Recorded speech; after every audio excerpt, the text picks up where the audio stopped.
क्योंकि ये जो मर्डर है इसकी इनसाइड स्टोरी बहुत सारी है। इसको लेकर अलग अलग कहानियां भी कही जा रही हैं। एक तरफ दुश्मनी की बात आती है तो एक तरफ वर्चस्व की लड़ाई की बात आती है, तो दूसरी तरफ ये कहा जाता है कि दुश्मनों को कैसे मजबूत किया जा रहा था। लेकिन अब चलिए जरा कुछ और जानकारियां भी आपको दे देती हूँ। पोस्ट तो आपने देख लिया, लेकिन रोहित गोदारा है कौन?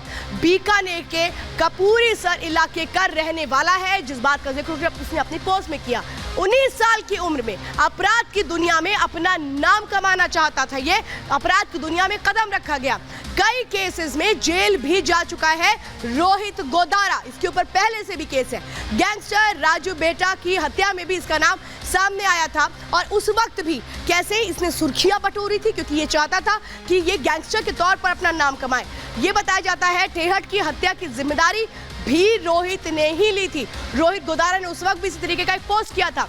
पुलिस ने रेड कॉर्नर नोटिस भी जारी किया हुआ है रोहित गोदारा को लेकर के, और अब सबसे बड़ी चुनौती है इसकी गिरफ्तारी। रोहित गोदारा पर अभी अगर देखें तो 1 लाख रुपए का इनाम है, यानी 1 लाख का इनामी बदमाश है रोहित गोदारा, जिसको ढूंढना एक बहुत बड़ी चुनौती भी है पुलिस के लिए और जरूरत भी है। लेकिन जिस तरह से हत्याकांड सामने आया है उसके बाद अब कैसे राजपूत समाज की नाराजगी को दूर किया जाएगा, हमलावरों को कब पकड़ा जाएगा, ये कई सवाल उठ खड़े हुए। एक रिपोर्ट देखिए।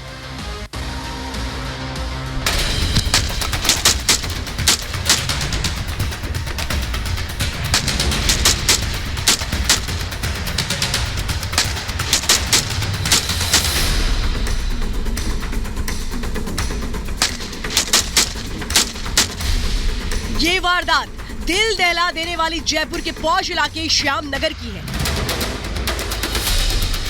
जहां दिन दहाड़े राष्ट्रीय राजपूत करनी सेना के अध्यक्ष गोगा मेडी को मौत की घाट उतार दिया गया।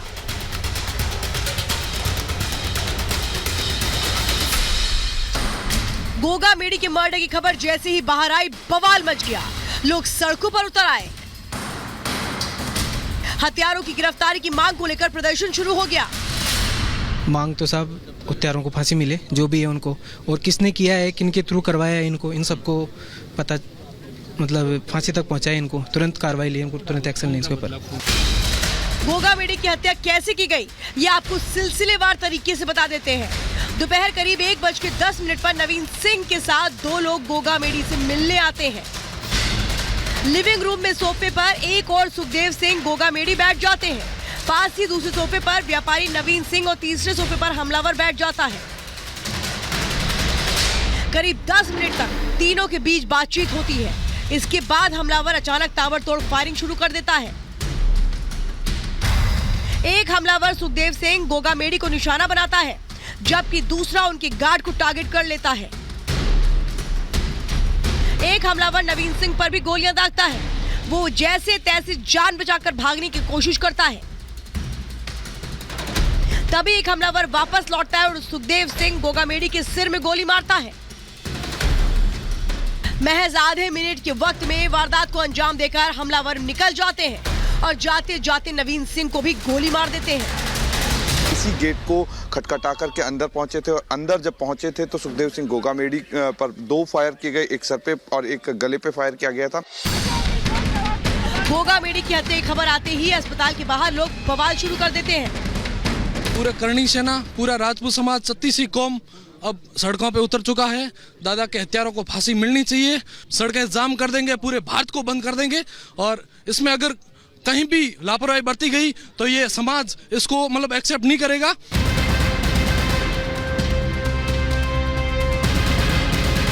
सूत्रों का कहना है कि हमलावर काफी दिन से गोगा मेडी की हत्या का प्लान बना रहे थे। बताया जा रहा है कि वारदात में मारा गया नवीन सिंह कपड़े का व्यापारी है। गोगा मेडी से मिलने के लिए हमलावरों ने नवीन का सहारा लिया। नवीन ही दोनों हमलावरों को लेकर गोगा मेडी के घर पहुंचा था। हमलावरों ने अपनी पहचान छिपाने के लिए नवीन की भी हत्या कर दी। उनका अनुमति मिलने के बाद तीनों लोग अंदर गया। वहाँ करीबन 10-1 मिनट उनके साथ बातचीत किया। 10-1 मिनट के बाद उनके ऊपर फायरिंग किया। उस फायरिंग में सुखदेव सिंह जी का डेथ हो गया। उनके बगल में जो सिक्योरिटी खड़ा था उनके भी गोली लग गया। वो अभी हॉस्पिटल में आईसीयू में है। और इस क्रॉसफायर के दौरान 3 हमलावरों में एक का भी डेथ हो गया। राष्ट्रीय राजपूत करनी सेना अध्यक्ष की हत्या के बाद राज्यपाल कलराज मिश्र ने डीजीपी से घटना की जानकारी ली और अपराधियों पर सख्त एक्शन के निर्देश दिए। केंद्रीय मंत्री गजेंद्र सिंह शेखावत ने पुलिस से घटना की पूरी रिपोर्ट ली और सख्त एक्शन के निर्देश दिए। इन सारे गैंगस्टर्स पर, सभी बदमाशों पर इस तरह का जो है उनके विराम लगे, उनको उनके किए की सजा भुगतनी पड़े, उनको सबको जेल में बंद किया जाए ताकि राजस्थान में शांति का शासन स्थापित हो सके। बताया जा रहा है कि गोगा मेडी को पिछले 2 साल से धमकियां मिल रही थी, जिसकी शिकायत कई बार पुलिस को की गई, लेकिन पुलिस ने कोई एक्शन नहीं लिया। राजपूत समाज के लोग गोगा मेडी के परिवार के लिए सुरक्षा, 5 करोड़ मुआवजे और सरकारी नौकरी की मांग कर रहे हैं।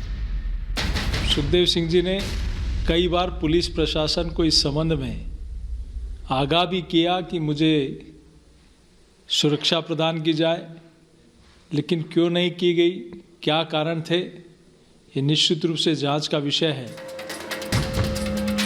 गोगा मेडी के मर्डर के बाद राजपूत समाज में गुस्सा है। माना जा रहा है कि मर्डर के बाद शुरू हुआ बवाल आगे और बढ़ सकता है। Bureau report, Republic Bharat.